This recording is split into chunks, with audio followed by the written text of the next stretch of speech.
بسم الله الرحمن الرحيم.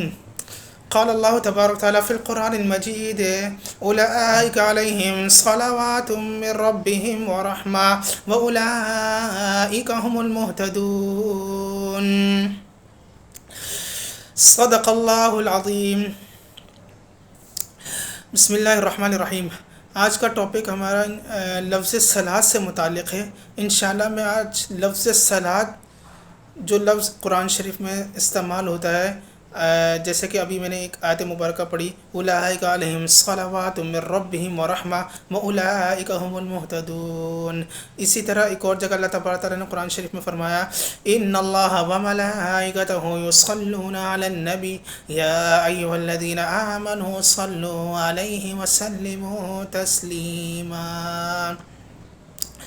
اس آیت مبارکہ میں بھی اللہ تبارک نے لفظ صلات کا ذکر کیا. تو انشاءاللہ میں آج لفظ صلات کی کچھ تشریح آپ کے سامنے بیان کروں گا.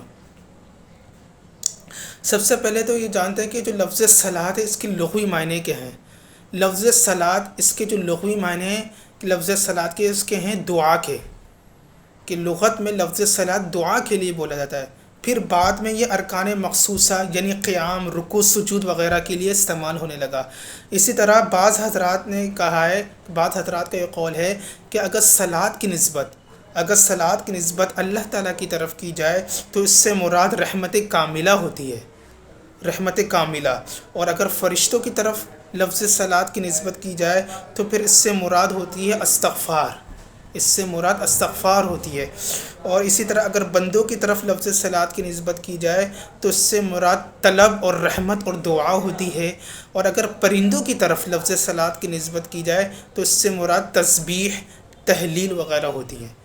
تو یہ لفظ صلات کی نسبت میں نے آپ کے سامنے بیان کی کہ اگر اللہ تبارک تعالیٰ کی طرف اگر لفظ صلات کی نسبت کی جائے تو اس سے کیا مراد ہو سکتا ہے، اور اگر فرشتوں کی طرف لفظ صلات کی نسبت کی جائے تو اس سے کیا مراد ہو سکتا ہے. اور اسی طرح اگر پرندوں کی طرف اور اگر بندوں کی طرف لفظ صلات کی نسبت کی جائے تو اس سے کیا مراد ہو سکتا ہے. یہ میں نے آپ کو بیان کیا. اسی طرح یہ تو ہو گئی لفظ صلات کی تشریح.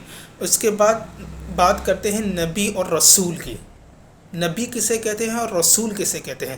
نبی اس کو کہتے ہیں جس کے پاس نئی کتاب، نئی شریعت آئے. جس کے پاس نئی کتاب ہو اور نئی شریعت ہو اس کو رسول کہا جاتا ہے. اسی طرح نبی کسے کہتے ہیں؟ نبی عام ہے، چاہے اس کے پاس نئی کتاب ہو اور نئی شریعت ہو یا نہ ہو، نبی عام ہے، دونوں کو بولا جاتا ہے. اسی طرح یہ ڈیفینیشن ہو گئی رسول کی اور نبی کی.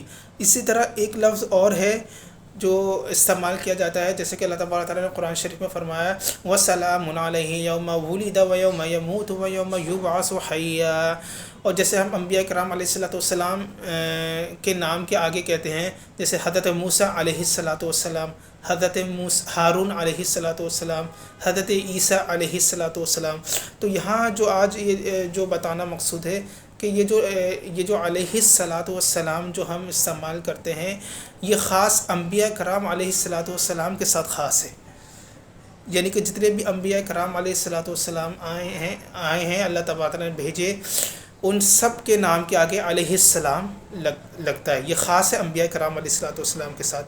اور جو غیر انبیاء ہیں اس کے ساتھ مستقلاً یہ لفظ صلات علیہ السلام کا لفظ استعمال نہیں کیا جاتا، بلکہ طبعاً بولا جاتا ہے. جیسے یوں کہیں کہ حضرت ابو بکر، حضرت عمر، حضرت عثمان علیہم اجمعین یا علیہم الصلاۃ، یہ کہہ دیا گیا.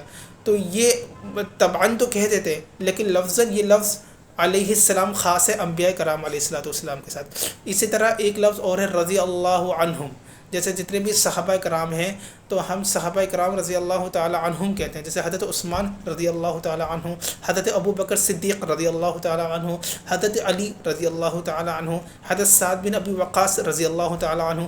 تو جتنے بھی صحابہ کرام رضی اللہ تعالی عنہم اجمعین ان کے ساتھ یہ لفظ خاص ہے رضی اللہ تعالی عنہ. اور قرآن شریف میں اللہ تبارک تعالیٰ بیان فرماتے ہیں سورۃ البینہ کی آخری آیت ہے کہ جزاؤہم عند ربہم جنات عدن تجری من تحتها الانہار خالدین فیہا ابدا رضی اللہ عنہم ورضوا عنہ. یہ دراصل یہ جو آیت ہے مبارکہ یہ تمغہ امتیاز ہے جو اللہ تبارک تعالیٰ نے صحابہ کرام رضی اللہ تعالیٰ عنہم اجمعین کو دیا. اور اس کے بعد جو لفظ آتا ہے ایک ہوتے ہیں علیہ السلام ہو گیا، دوسرا لفظ تھا رضی اللہ تعالی عنہم اجمعین، یہ بھی اس کی بھی میں نے ایکسپلینیشن کر دی. نیکسٹ ون ہے رحمۃ اللہ علیہ. رحمۃ اللہ علیہ جو ہے یہ خاص ہے عام بندوں کے ساتھ، جیسے میں ہو گیا اور باقی جتنے بھی لوگ ہو گئے عام لوگ، ان سب کے ساتھ خاص ہے رحمۃ اللہ علیہ، یعنی ان سب کو رحمۃ اللہ علیہ کہا جاتا ہے. ان کے نام کے آگے رحمۃ اللہ علیہ لگا سکتے ہیں، مطلب ان کے نام کے آگے. جیسے کہ جو بھی ہمارے خاندان کی فیملی کو کوئی بڑے انتقال کر جاتے ہیں، جیسے والد صاحب ہو گئے یا دادا ہو گئے یا نانا نانی، جو بھی ہماری فیملی میں جس کا جو انتقال کر جاتا ہے، جو اس دنیا سے چلا جاتا ہے، ہم اس کے نام کے آگے رحمۃ اللہ علیہ لگا دیتے ہیں. تو یہ جو عام لوگ ہیں ان کے ساتھ خاص ہے لفظ رحمۃ اللہ علیہ. تو یہاں چند باتیں بتانا مقصود تھی. ایک یہ کہ نبی کی تعریف کیسے کہتے ہیں، نبی کی کیا تعریف ہے، رسول کی کیا تعریف ہے. اسی طرح لفظ صلاۃ کو ڈیفائن کرنا مقصود ہے، وہ میں نے آپ کے سامنے اس کو ڈیفائن کر دیا. اللہ تبارک تعالیٰ سے دعا ہے کہ اللہ تبارک تعالیٰ ہمیں شریعت کے احکام کو خوب اچھے طریقے سے سمجھنے کی توفیق عطا فرمائے اور قرآن پاک کو خوب اچھے طریقے سے سمجھ کر پڑھنے کی توفیق عطا فرمائے. وآخر دعوانا الحمد للہ رب العالمین.